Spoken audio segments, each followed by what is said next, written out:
कौन सा कानून पढ़कर आए हैं आप? क्या जानते हैं आप कानून के बारे में? देखिए आप मुझे under the Indian criminal procedure code section 47 clause 2, section 51 clause 2, sections 50 and 57 and according to a Supreme Court judgment dated 1983, अगर किसी महिला पर कोई मामला बनता है तो उसे जनाना पुलिस गिरफ्तार करती है और जनाना पुलिस उसकी तलाशी लेती है। क्या आपने ऐसा किया? नहीं किया। गिरफ्तार की हुई महिला को 24 घंटे के अंदर अदालत में पेश किया जाता है। आपने ऐसा किया? नहीं किया। किन्हीं वजहों से अगर उस महिला को अदालत में पेश नहीं किया जाता तो उसे जनाना लॉकअप में बंद किया जाता है। आपने ऐसा किया? नहीं किया। और आप ये कहते हैं कि ये वर्दी आपको कानून पढ़ने के बाद मिली है। कौन से कानून का प्रोफेसर समझकर पुलिस डिपार्टमेंट ने आपको ये वर्दी दी है? कौन सा कानून? कौन सा कानून? मुनीम जी। जी मालिक। एसपी साहब को फोन लगाइए। जी मालिक। इंस्पेक्टर साहब, एसपी साहब का नंबर देंगे? 39522। हेलो एसपी साहब, एक मिनट साहब। मालिक। एसपी साहब, हम ठाकुर भानु प्रताप सिंह बोल रहे हैं। ठाकुर साहब, आप कैसे याद किया मुझे? हमारे कस्बे में बने आपके थाने के इंस्पेक्टर साहब हमें कानून पढ़ा रहे हैं। आप थाने से बोल रहे हैं? जी हाँ, बदकिस्मती से। ठाकुर साहब, फोन इंस्पेक्टर को दीजिए। मुनीम जी। Yes sir. बदतमीज, वो शख्स जो तुम्हारे सामने बैठा है अपने आप में हाई कोर्ट है और कोर्ट को थाने में नहीं बुलाया जाता। वो जैसा कहते हैं वैसा कर दो। जी सर।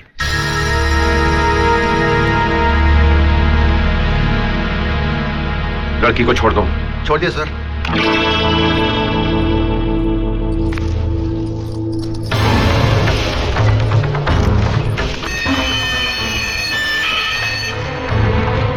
इंस्पेक्टर साहब, लॉकअप का दरवाजा खुला रखिएगा। ये कैसे मेहमान आ रहे हैं? पता नहीं, कोई खासी होंगे। अरे मेहमान तो सारे खासी होते हैं हीरा, लेकिन हम उनकी सेवा करते करते साला आम और गुठली बन जाते हैं। अरे फुलवा, क्या तेरा बच्चा रो रहा है और तू भेड़ों को फुदका रही है? क्या करूं, अकेली हूँ, का संभालूं? अरे ला मत, हम लोग भेड़ों को संभालते, तू जा करके बच्चे को दूध पिला दे।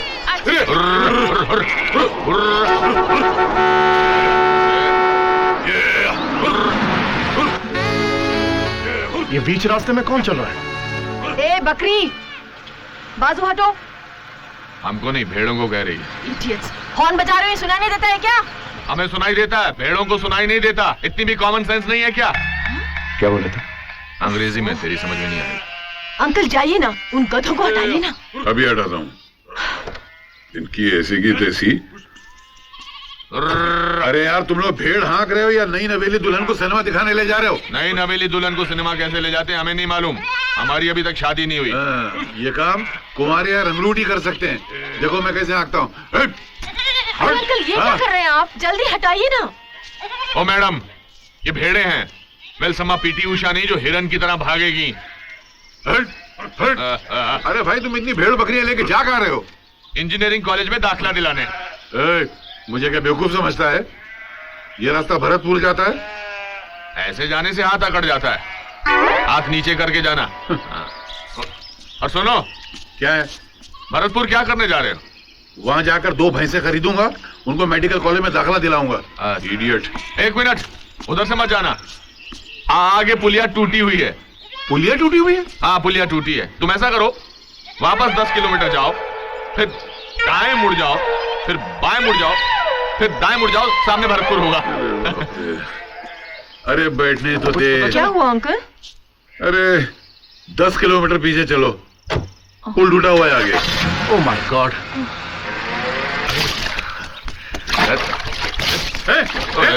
तुम मेरी गाड़ी के साथ क्या कर रहा है? मेरे कपड़ों की तरह इसका भी जनाजा निकालेगा क्या? धो रहा हूँ, साफ कर रहा हूँ, क्लीनिंग। अरे तेरा सत्यानाश, तो दूसरा कहाँ है? खाना खाने गया, लंच। अबे दोनों दिन भर खाना ही खाते रहते हो क्या? तुम्हारी तरह आराम का थोड़ा खाते हैं। क्या बोला? मुंह हिला रहा था। मुंह हिलाना बंद कर और हाथ पैर चलाना शुरू कर, गधा। अरे सॉरी। क्या बता? सॉरी, क्या बता इसका? सॉरी बोला ना। सॉरी बोला ना। हाँ। अरे तू मेरी गाड़ी को झाड़ू से साफ कर रहा है? अरे झाड़ू से साफ कर रहा हूँ, तलवार थोड़ा चला रहा हूँ। अरे तेरी तो। क्या कर रहा है? नकली है। अच्छा,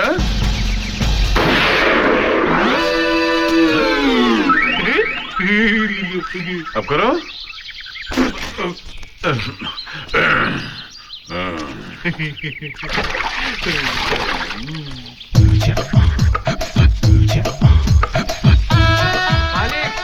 मालिक उस तेरी काफिर जवानी ये दो मालिक। जोश में ये आई गरीब हुई। भिखारी 2 दिनों से भूखा है। अरे क्या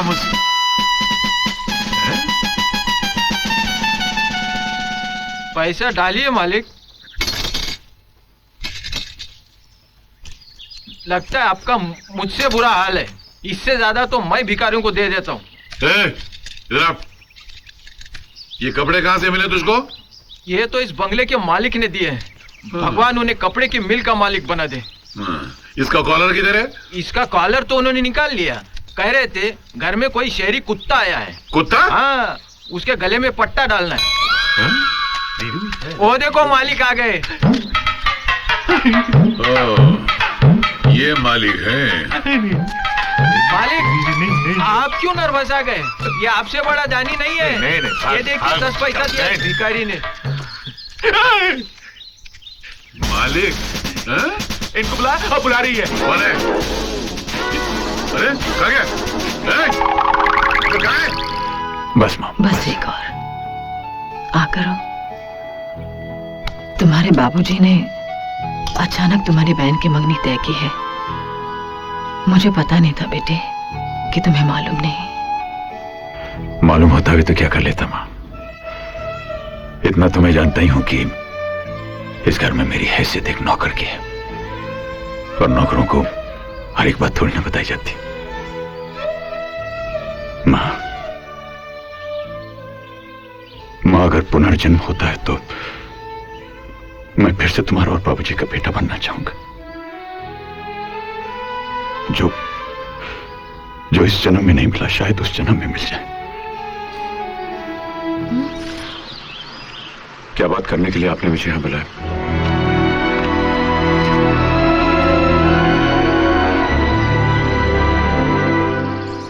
वही सोच रही हूं, कहां से शुरू करूं, कैसे शुरू करूं। जो भी कहना है साफ साफ कह दीजिए ना। मुझसे शादी करेंगे? मुझे आपकी खूबियां और अच्छाइयां भा गई हैं। घर चलिए, आपके माँ पिताजी बहुत परेशान होंगे। ये मेरे सवाल का जवाब नहीं।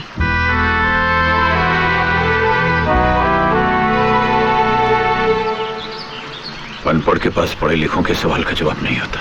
होता है।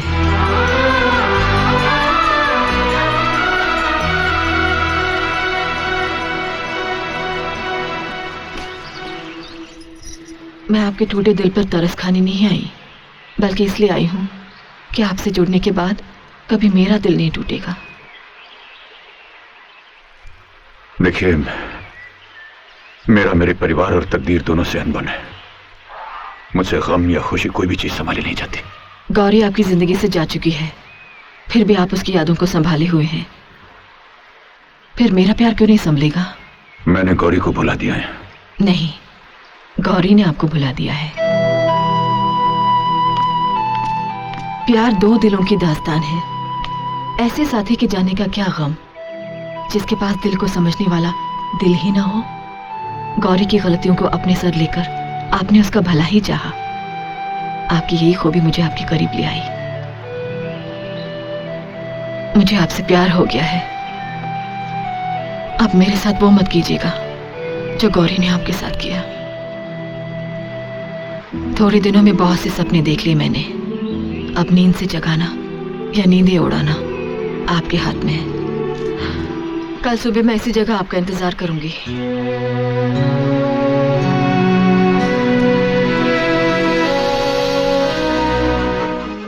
तेरे पिताजी तुझे बेटा कहीं सिर्फ यही सुनना चाहते हैं तेरे कान। राधा की वेदनाएं, उसकी आवाज नहीं सुनना चाहता तू। हीरा, प्यार सदियों में किसी नसीब वाले का दरवाजा खटखटाता है। राधा के प्यार ने तुझे आवाज दी है। बहरा मत बन। लांग जा बाप की लक्ष्मण रेखा को। किसी इंसान का गुस्सा उसकी उम्र से बड़ा नहीं होता। जा जा, थाम ले राधा का हाथ। हीरा जा।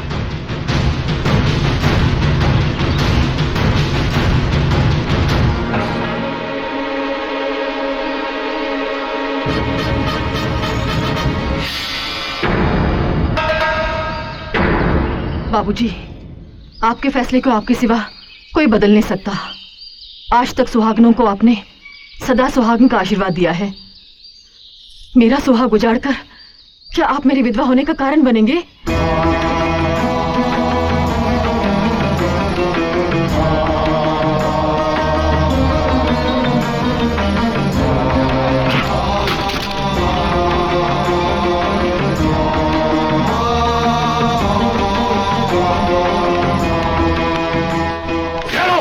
तुम्हारे हिस्से की जमीन और जायदाद उठाओ, इसे निकाल दो यहां से।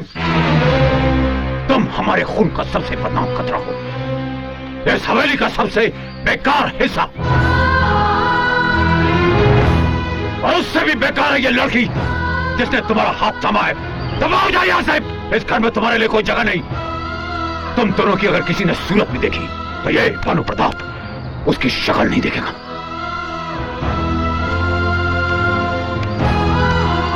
देख लो, देख लिया? बचपन में हमने इसे खेलने के लिए खिलौना नहीं दिया तो आज ये हमारी भावनाओं के साथ खेल रहा है। करण और वरण की तरह हमने इसे पाने के लिए भगवान से पूरे मन से प्रार्थना की थी, लेकिन भगवान ने हमारे उस पूरे मन की प्रार्थना का फल आधे मन से दिया, डाल दिया हमारी गोद में इस नालायक कपूत को। बोलने से कि चला जाए यहां से, आज से हमारा बेटा नहीं। बाबूजी,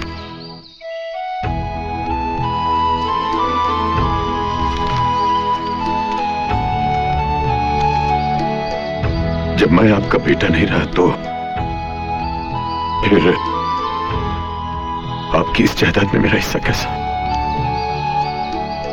सिवाय आपके मुंह से बेटा शब्द सुनने के मैंने कुछ नहीं चाहा। ये नहीं चाहिए मुझे। आपके तिरस्कार को आशीर्वाद समझकर जा रहा हूं।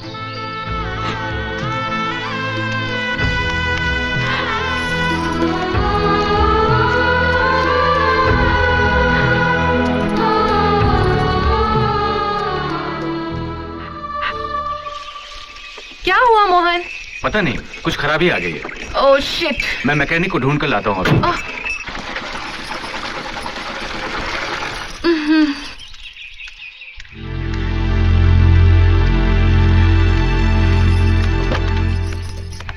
हेलो,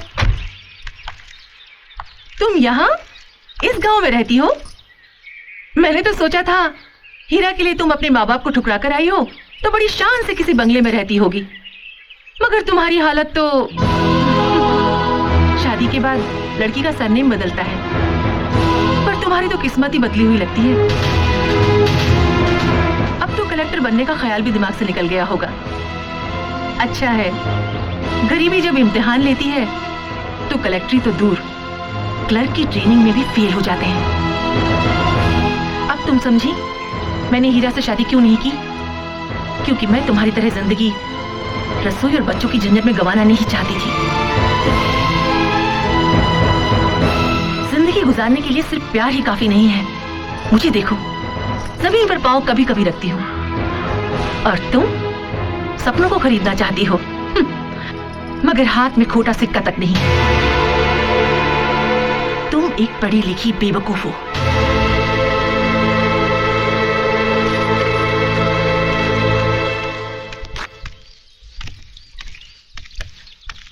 क्या हुआ? बहुत परेशान लग रहे हैं। वो जिसने मुझे अपनी जिंदगी से निकाल दिया, मेरी दुनिया से दूर क्यों नहीं चली जाती? वो क्यों मेरे आसपास ताने भरे हंसी के कांटे बोने चली आती? वो गौरी की बात कर रहे हैं? हाँ, गौरी की बात कर रहा हूं। क्यों हंसती हो तुम पर? हो सकता है उसे ऐसा करने में खुशी मिलती हो। खुश होने दो उसे, मुझे दुख नहीं होता। लेकिन मुझे हुआ, बहुत दुख हुआ, बड़ी चोट लगी मुझे।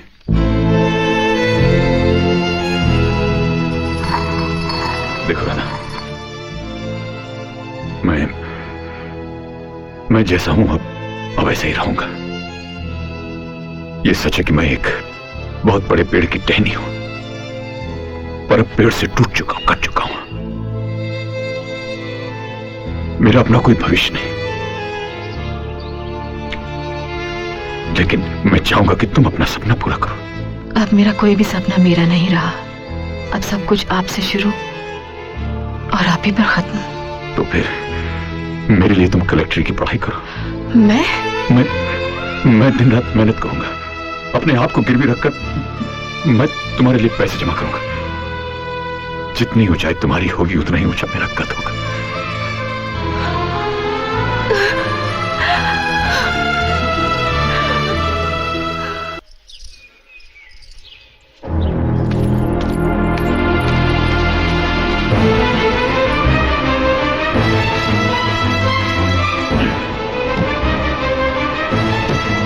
वो दूसरा बोरी देना चल। 1 2 3 4। मुझसे कहते थे सब कुछ मेरे हाथ में है। मालिक बैठकर काम करता है तो हम लेटकर काम करते हैं। यही काम करते हैं। 7। बस कीजिए, मुझसे झूठ बोलने की क्या जरूरत थी? आप क्या समझते हैं आपसे इस तरह काम करवा के मैं कलेक्टर बन सकती हूँ? बस रहने दीजिए। राधा, तुम तो जानते हो कि मैं पढ़ा लिखा नहीं हूं। इसके सिवा और काम भी क्या कर सकता हूं? फिर तकलीफ तो हमारी तकदीर है। इंसान तदबीर करे तो अपनी तकदीर बदल सकता है। अगर तुम यही काम करना चाहते हो तो एक पुरानी बस खरीद लो। तुम चलाना भी जानते हो। पैसे कहां से लाऊंगा? जिसके पास बस में चलने का किराया नहीं हो वो बस कहां से खरीदेगा? पैसे मुझसे ले लो। नहीं। अरे भाई, कर्ज समझ के ले लो। आ जाए तो लौटा देना। और नहीं आया तो? बचपन से दुखों का इतना बोझ उठाया है कि अब और बोझ उठाने की हिम्मत नहीं रही। देखो हीरा, मैं तुम्हें अपना समझ के हाथ बढ़ा रहा हूं। अगर तुम मुझे अपना समझते हो तो हाथ मिलाओ। ठीक है कि मेरा यहाँ रुकना ही बेकार है? तुम मुझे अगर समझते हो तो मैं चलता हूँ। अरे अंकल रुकिए। अंकल ठीक कहते हैं, ये पराये नहीं है। इनसे कर्ज लेकर बस खरीद लीजिए, सूद के साथ लौटा देंगे। राधा, लेकिन अरे क्या लेकिन चलो चल के बस खरीदो। मैडम आपको बुला रही हैं।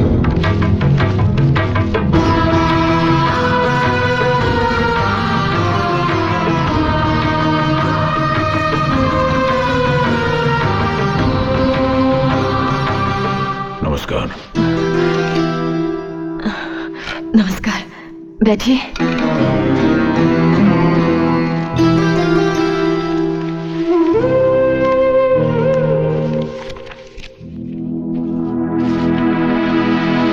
और उससे भी बेकार है ये लड़की जिसने तुम्हारा हाथ थामा है।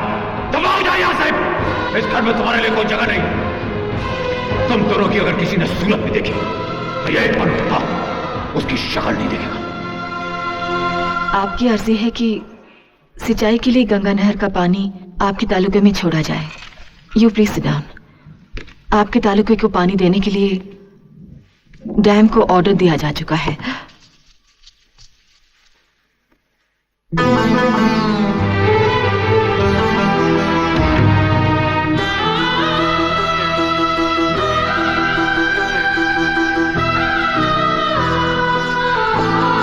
दिसंबर महीने से आपको पानी मिलने लगेगा। कलेक्टर साहिबा, हमें पानी अक्टूबर महीने से ही चाहिए। पिछले साल सूखा पड़ जाने की वजह से खेतों की नमी चली गई है। अब बिना सिंचाई किए बीज नहीं बोया जा सकता। लेकिन सिर्फ आपके एक तालुके के लिए 2 महीने पहले हम पानी कैसे दे सकते हैं? अगर आप उसे तालुका के हिसाब से देखेगा तो एक है, लेकिन उसमें 85 गांव हैं जिनकी कुल आबादी 1.25 लाख है।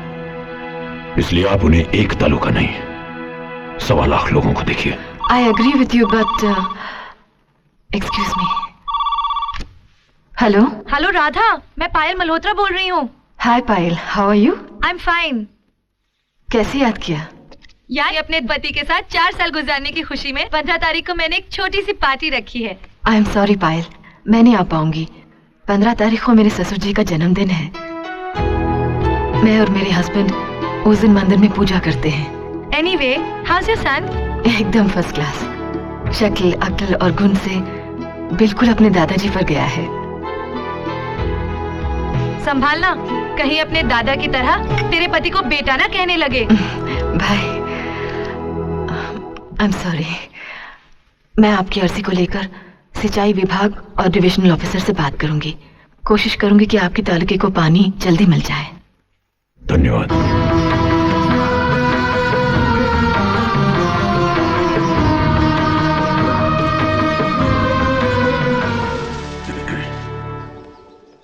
यहाँ आने के लिए आप सब लोगों को धन्यवाद देता हूँ। सबसे पहले आप लोगों को कुछ बताना चाहता हूँ।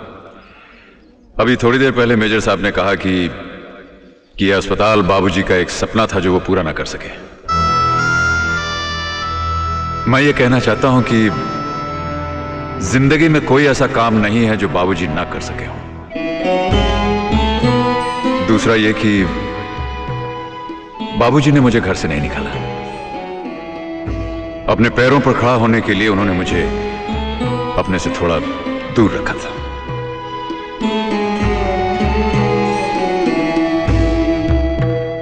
पेड़ से जब कोई टहनी टूटती है तो पेड़ और टहनी दोनों को दर्द होता है। मेरे दूर होने का दर्द मेरे बाबूजी को मेरे जैसा ही हुआ होगा। कहते हैं कि जिस पत्थर को छैनी और हथौड़ी की मार से दर्द हो वो कभी मूर्त नहीं बन सकती। जो खेत हल चलाने से दुखी हो वो अनाज कभी पैदा नहीं कर सकता। मां बाप की डांट, छैनी, हथौड़ी, हल जैसे जरूर हैं, मगर ये डांट ही हमें शिक्षित करती है, यही हमें प्रेरणा देती है। मैं तो बहुत ही नाकारा निकम्मा था, मगर आज जो कुछ भी हूं बाबूजी की डांट की वजह से। अगर आज मैं अपने पैरों पर खड़ा हूं तो बाबूजी की प्रेरणाओं की वजह से।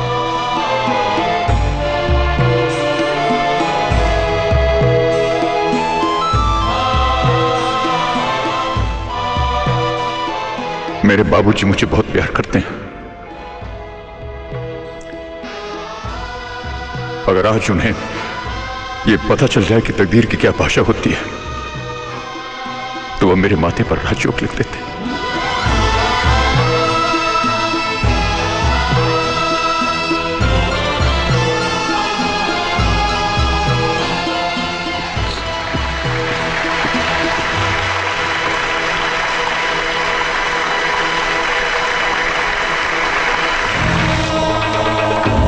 देशराज, भानु प्रताप वो मर्द है जो गलत होने पर अपने बेटों की गर्दन दबोच सकता है, और गलत ना होने पर तो क्या, मौत भी अगर हमारे बेटों को हाथ लगाएगी तो हम उसका गला घोंट दें।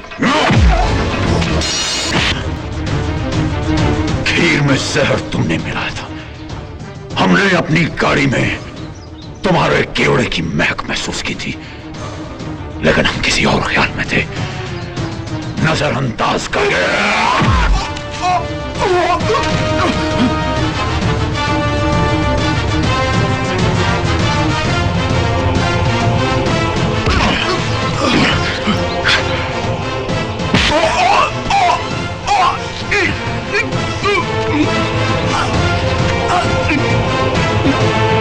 आज का तुम्हारा हमारा ये केस किसी पंचायत में नहीं जाएगा। यही बहस होगी, यहीं पर फैसला होगा और सजा भी यहीं पर दी जाएगी।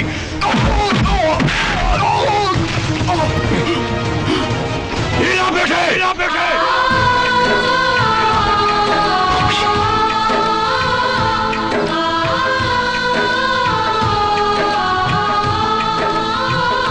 सूर्यवंश एक आग है, इसमें दोस्तों के लिए जितनी ज्योति है दुश्मनों के लिए उतनी ही ज्वाला। बोल दे रहा हूं इस कमबख्त को। सूर्यवंश